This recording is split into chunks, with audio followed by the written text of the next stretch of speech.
E tem uma coisa, um pouquinho levando a questão da violência, que é o que falam muito de cultura do estupro.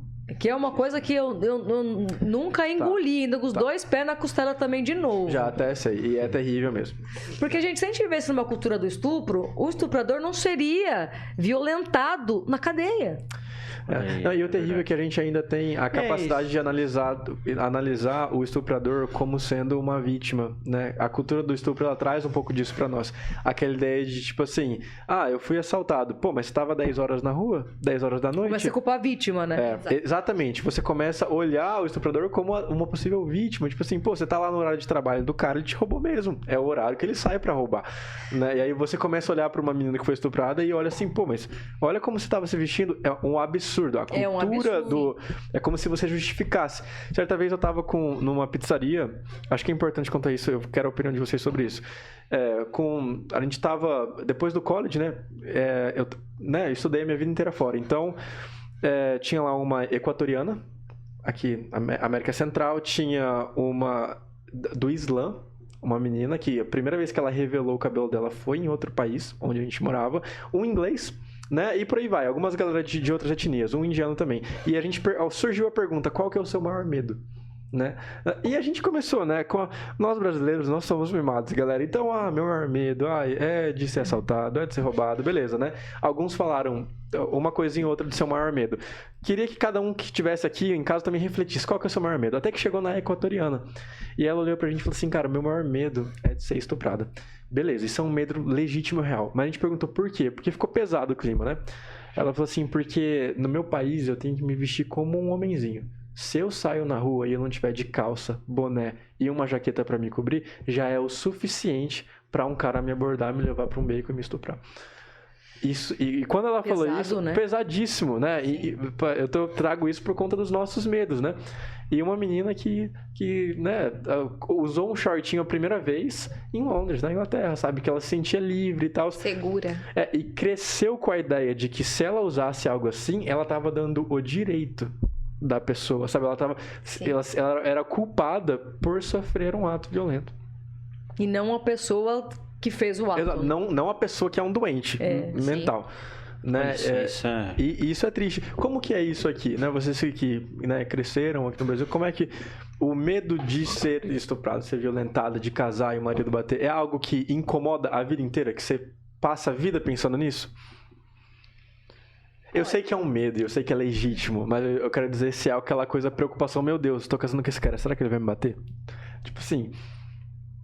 Olha, eu acredito muito, claro, né? Ninguém vem com selo na testa, né? Uma estrela na testa de que a pessoa, ela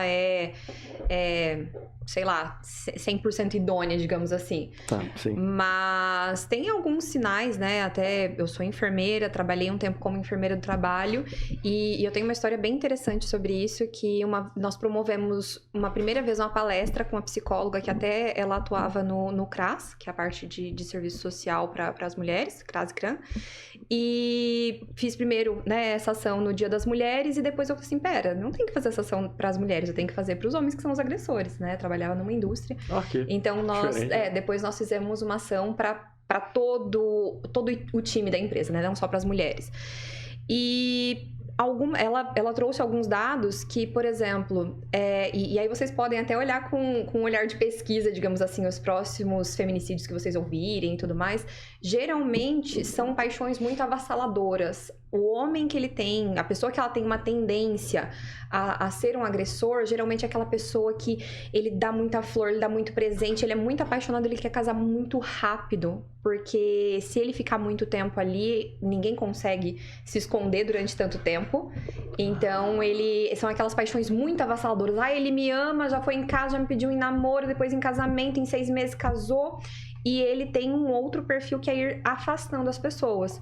Então, você vai na casa da sua mãe uma vez por mês só, e suas amigas todas têm ciúmes do nosso amor. Então, todo mundo tem ciúmes. Então, são alguns traços que, claro, né, todo mundo tem uma amiga ou um amigo que não é tão boa companhia, né, que leva muito pro bar e tudo mais, mas se todo mundo é uma má pessoa pro teu cônjuge, seja ele homem ou mulher, pode estar escondendo um traço de que é uma pessoa que vai, de alguma forma, te tolir, uma pessoa que não vai ser tão legal assim pra você. E ele busca o casamento, ou ela busca o casamento numa prisão, certo? Sim, Porque sim. uma vez que casou, então ali existe algo... Fica mais fácil. E aí tem todo um ciclo de desvalorização. Então, assim, se você largar de mim, ninguém vai te querer, porque você é péssimo. E aí... Psicológico total, né? Então é um jogo psicológico. E aí fica nesse looping. Primeiro fala assim, não, mas eu te amo. Você é péssima, mas eu te amo. Então, bom, se eu sou péssima e ele me ama, eu vou ter que engolir tudo que esse cara fizer pra mim, porque eu sou péssima. E ainda assim ele me ama, ele é praticamente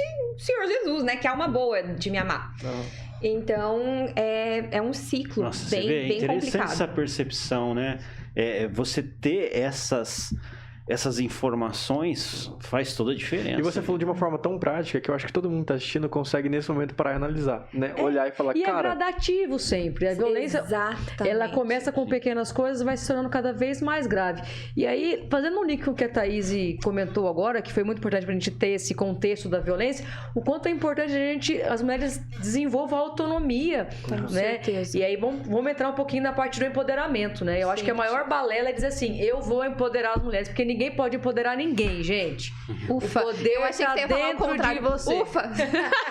Parece um ritual que você vai chegar lá e vai... não te é passa assim. o poder, né? A mulher tem que ser poderosa, gente. Assim, ninguém pode empoderar ninguém. Eu defendo que as mulheres sejam sim empoderadas, mas que elas descubram o poder que ela tem dentro dela.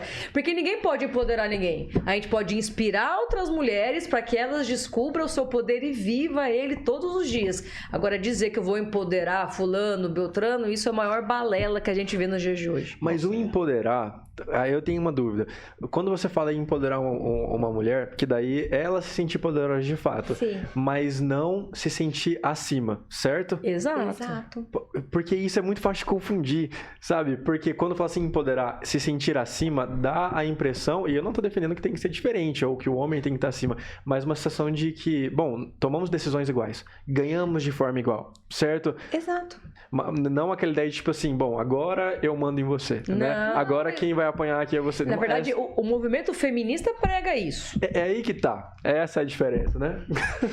E na verdade, isso, né, do empoderamento sob a ótica que a Majô trouxe, que ela me assustou, eu achei que ela ia defender o contrário. É muito sobre a questão, como as nossas mães diziam, né, em especial mães de menina falam isso, que nós temos que nos dar ao respeito. Então, eu trabalhei em indústria e numa época, assim, que tinha, sei lá, eu e mais 15 mulheres no máximo, no meio de mais de 400 homens, e nunca ninguém mexeu comigo. Porque me respeitavam. Então, e dentro de um relacionamento também, se você percebeu alguns desses sinais que eu mencionei, que foi a própria psicóloga quem relatou, talvez essa pessoa nunca vai chegar a te agredir. Mas é um relacionamento ruim, é um relacionamento tóxico. Ele vai te deixar nesse ciclo vicioso, te fazendo mal. E se você tem essa autonomia, como a Majô falou, que vem atrás de você estudar, de você trabalhar, de você ter a sua própria grana, dessa independência, você vai falar assim, olha, eu gostaria que você me respeitasse. Você consegue? E aí, é claro, às vezes a pessoa cresceu num ambiente tóxico, tudo aquilo que a gente já sabe. Sim. Olha, eu não sabia que isso te machucava, mas eu te amo e eu vou mudar, eu vou ao psicólogo. Se a pessoa na outra ponta, né, às vezes cresceu num lar diferente, mais autoritário, né, mais cheio de autoritarismo e outras coisas, se ela estiver de fato disposta a mudar, não estou falando de agressão, estou falando de alguns comportamentos que não são tão interessantes. Sim. Aí é de comum acordo, olha, então eu não faço mais isso, você não faz mais aquilo. Fica bom? Fica bom? Ah, então, mas... Se posicionar, né? Disso aqui eu não abro mão. Então, como que a gente pode fazer para isso aqui funcionar?